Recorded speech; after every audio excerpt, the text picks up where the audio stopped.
Il y a les plus démunis.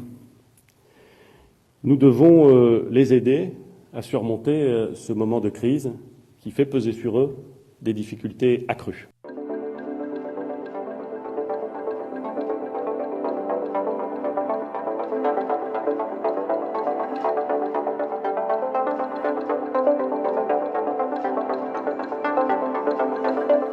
Et de verser sans délai une aide exceptionnelle aux familles les plus modestes avec des enfants, afin de leur permettre de faire face à leurs besoins essentiels.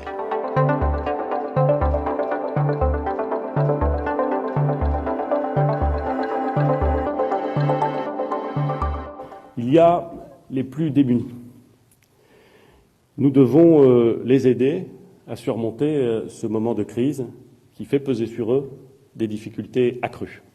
C'est le sens de l'aide exceptionnelle de solidarité voulue par le président de la République. Depuis le début du confinement, les familles doivent faire face à des charges supplémentaires qui sont souvent de nouveaux poids financiers pour les plus fragiles.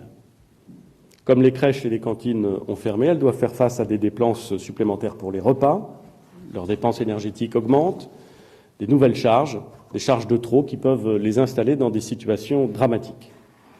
Nous avons également entendu l'appel des associations de lutte contre la pauvreté que je voudrais remercier ici pour leur travail quotidien.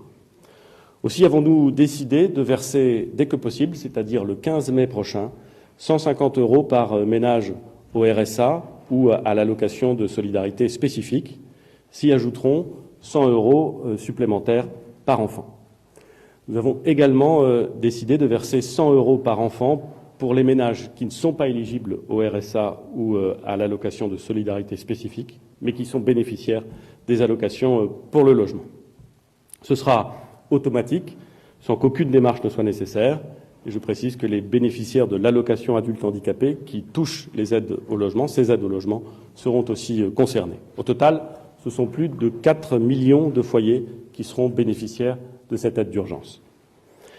Toutes ces mesures de soutien et de reconnaissance visent à prendre la mesure du choc unique auquel nous sommes tous ensemble confrontés et auquel nous devons répondre, et à accompagner les Français en ces temps de risques et d'incertitudes.